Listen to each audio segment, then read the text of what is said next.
Before we begin, don't forget to subscribe for new ComHack episodes every week. Hey everyone, welcome back to ComHack. I'm Tim Jones. And I'm Joshua Weiss. And today we wanted to continue the topic about agenda setting theory, but on a much larger scale in terms of what a state-sponsored media would do. And Josh, I know this is something that you've recently gone into research for your doctorate. And if you could just enlighten us on terms of what that means. I know as soon as I say state-sponsored media, there's like, what is that? Like, are we talking like propaganda? Are we talking like, so why don't you fill us in? Actually, it kind of is like propaganda. So state-sponsored media is something where it's just like it sounds. The state, the government, the political entity overseeing that country is basically sponsoring the media that's going out. And in most cases, it is propaganda.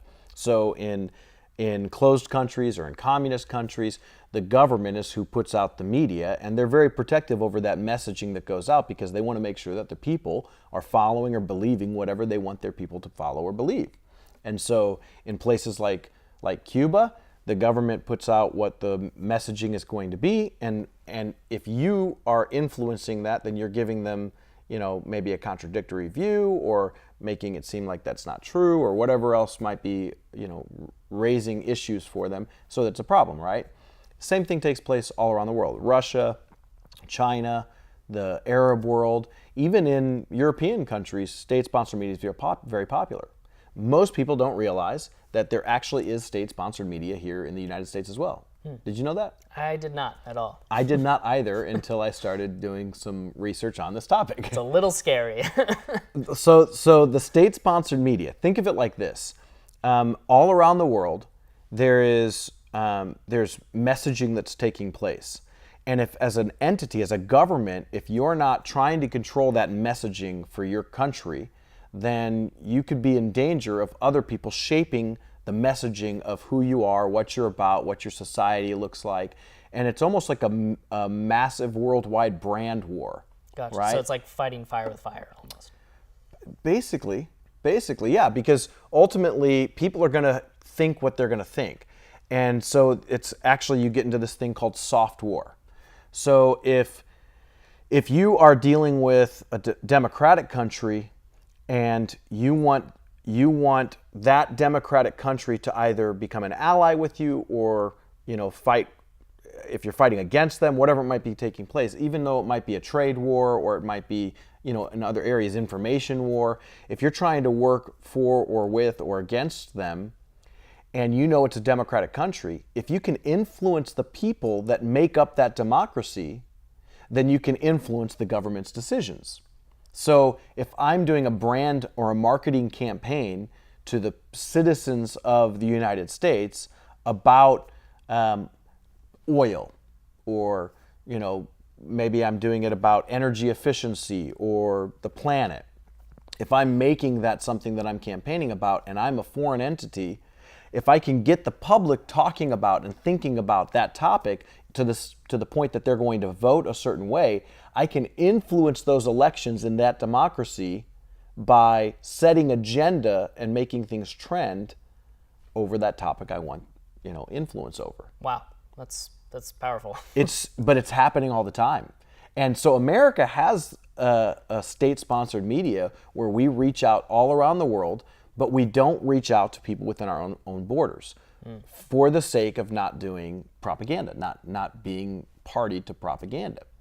But think of it like this. If we're reaching out to people in the Arab-speaking world and we're trying to influence them and make it to where there's a not just an awareness, but a liking of America so that we can maybe make things a little bit softer in the tensions and stuff, right? Yeah. That's great. If we want to influence the political field by doing exactly what I've just said, great.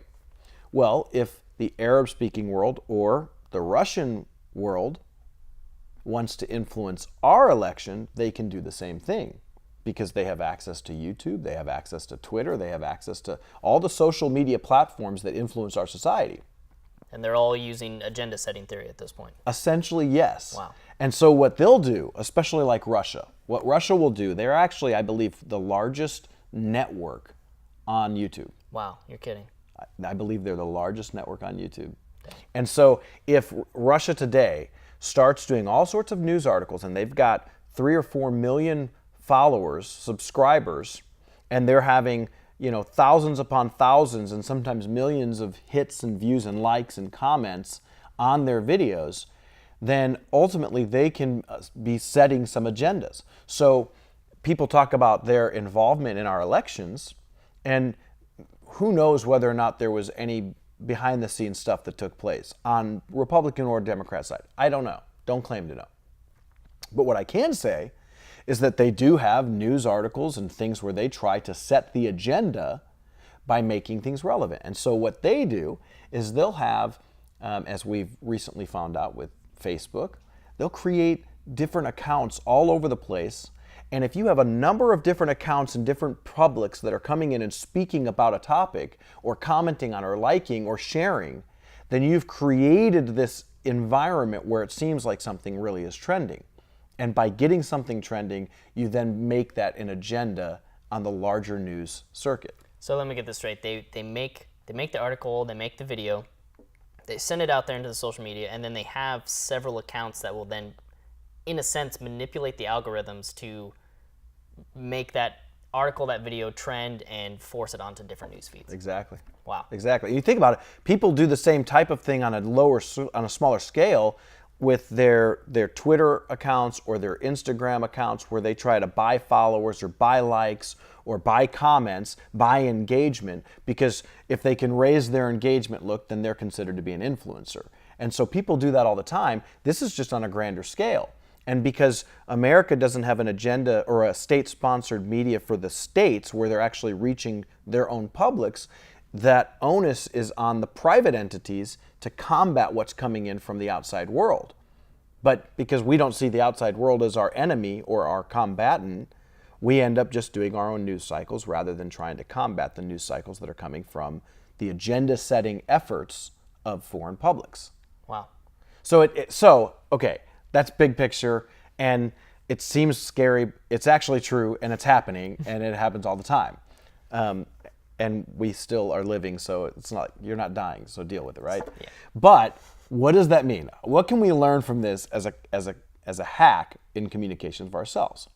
Well, if you are an influencer, or if you can gain other influencers to get behind something that you find important, then those influencers work in tandem, in concert, to make something an item, an agenda item, and that essentially is the same thing as agenda setting. You find influencers that will talk about, that will mention, that will bring up to the surface what you find important, and then it becomes an agenda setting issue where you see it now become a trend in your small circle or in a bigger circle, or whatever the influence is that you might have. Wow. Which is also, by the way, why companies will pay influencers to post things about their company. It's a marketing effort. Yeah, you can get in essentially at a grassroots level and get from a person-to-person situation, like, this is important, this product is important, this issue is important, and you can set an agenda for an individual, but on a mass scale, all those individuals lined up start to enact change. Essentially, yeah. That's exactly it. And with that, we're going to wrap up this really powerful ComHack episode. I hope you guys enjoyed. Please leave a like, subscribe, share, so we can start to set some agendas. Yep. And you can follow me at tljonesy_ at Instagram. You can follow me at Joshua D. Weiss. And you can also check us out on online at www.communicationhack.com. See you guys next week. Bye.